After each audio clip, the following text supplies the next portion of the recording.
This is Werewolf the podcast, and as you might have noticed, I just love destruction. I love the end. I'm not only a werewolf, I am an artist with a wolf soul for a muse. I love working on a colossal scale, making pieces that will hopefully change the world and the viewpoints of those that populate it.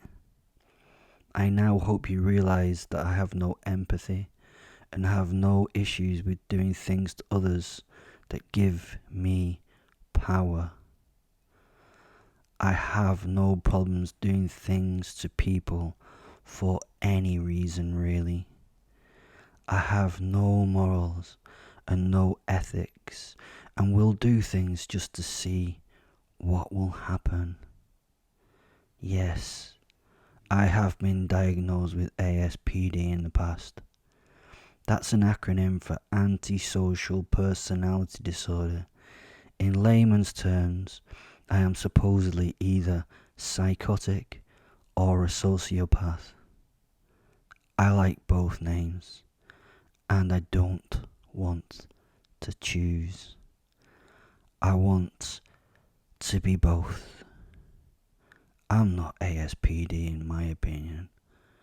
I just do not recognise human social norms.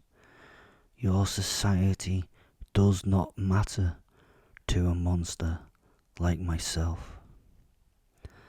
I have manipulated, murdered, robbed, maimed, and mangled to have fun. I love to hurt. I love to hurt people. And I love even more to harm the society that they live in and cling to. They call it a society. It is not. You pretend that you're all in it together, that no one person comes before anyone else, that you should all be treated as equals. It is funny. You all agree on that, but then you ignore it when it comes to how you actually live. At least I am truthful and genuine because I put myself first and say so.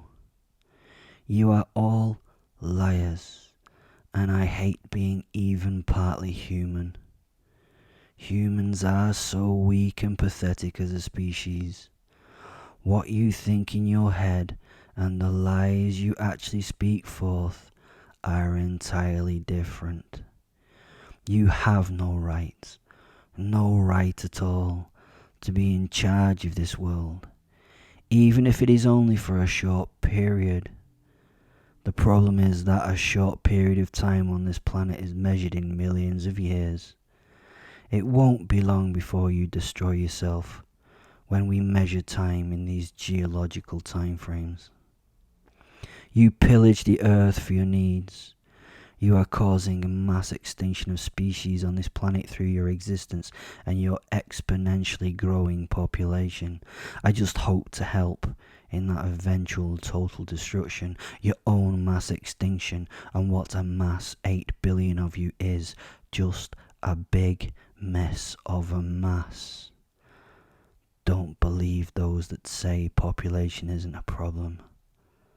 It is the problem. My posit and I will always have a hand in some of the destruction, but I want to be able to do more than kill the odd 1 or 2 here, the couple of 100 there. But I want to join the big boys of population culling. I don't want to be a serial killer or a mass murderer. I want to be in the gang with the other top 5. I mean, these are in no particular order, but some of these I class as my heroes. Adolf Hitler. 15 million to 31 million possible kills. Joseph Stalin. 7,231,000 to 9,551,000 and that's just a guess. Mao Zedong, 45 million plus. Pol Pot, 1,500,000. King Leopold, 11 million. In this, I did not include any past American presidents that, if you actually do the research, have probably killed many times more than this number to defend America. Pol Pot, for example, was well outdone by America before he entered the top 5 in his own country. America had killed well over 2 million there in defense. If you don't believe me, do the reading. Oh, and I'm not anti-America. God bless America in my eyes. Honestly, they are the best at this, annihilating folk in different countries and then calling it defense. They know how to get shit done and hide it very well. Deep respect. I mean, all of the above were mental in their thoughts and their own ideals, but they really did the business when it came to killing people in their millions. I think my favourite of the modern era is definitely Mao. He is still this cultish leader in China, and he's probably still causing deaths to this day. I mean, look at his numbers. 45 million.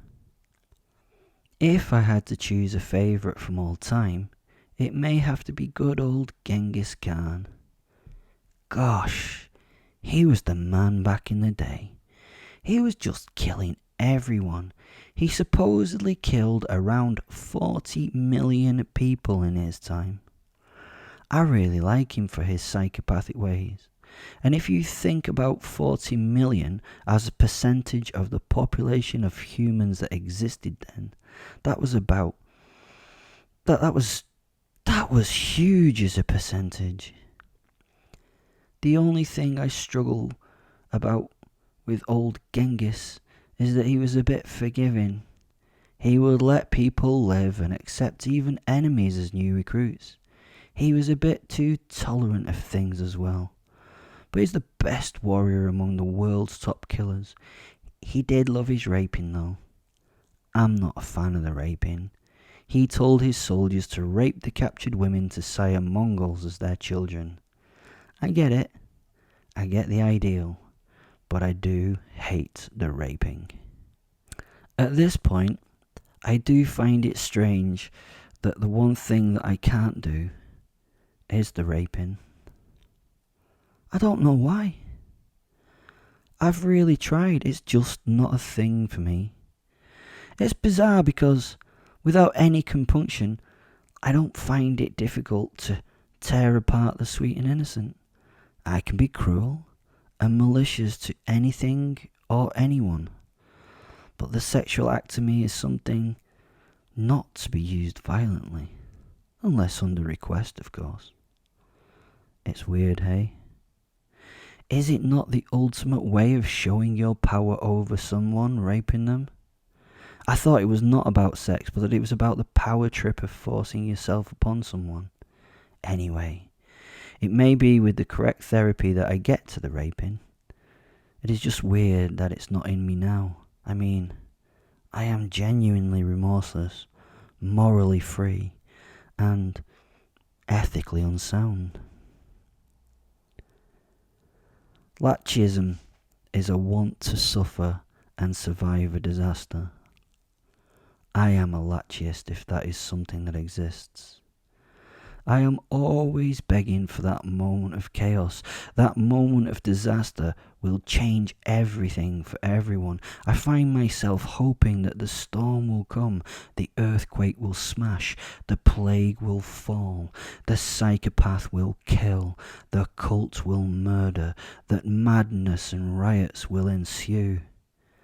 I am exhausted of waiting for the world to fall apart by fate, or by luck, or by anti-miracle, because for every miracle, there must be an anti-miracle. That is all that karma bollocks that you believe in, huh? Fuck fate. Fuck hope. Fuck karma. Things happen. A flip of the coin may cause your day to change, the luck of the draw. Or is it fate? Who knows? I wish to see the world burn and warm my ass on the embers of it all. I wish to watch society fail and break down, and I do my utmost to make it happen. One issue that the majority of us follow is that we tend to take life for granted. You do not see outside your safe little world until horrific things happen, such as the Wi-Fi going down. My body tries to break the world down to its ridiculous nature, and while your brain goes numb trying to shake off your complacency, my heart can't sit still, and I am hungry for brutal madness. What I want to see is everything fall away and find out what's truly important. All the religions have promised the apocalypse, but to me, the apocalypse is not the end. It's the beginning that we would all really like. The best of us, and the fated or lucky ones, will survive. We will start again. We will find shelter, food and warmth, and create a real life where only real things matter. I want to bring that disaster to a head. I want to see countries fall. I want to see the rich eaten by the poor. I want to see the rich murder the poor. I want to see a firestorm tear into the trees of the forest. I want to see it. I want to experience it. I want to see life as we know it shrivel and die. My posit's name is Fenrir. He's the wolf soul that combines with me to allow me to be the beast. Fenrir, in the old Norse religion, was the giant wolf that will destroy the gods and eat the sun. He is the herald of Ragnarok. I hope he and I really are those heralds of the end.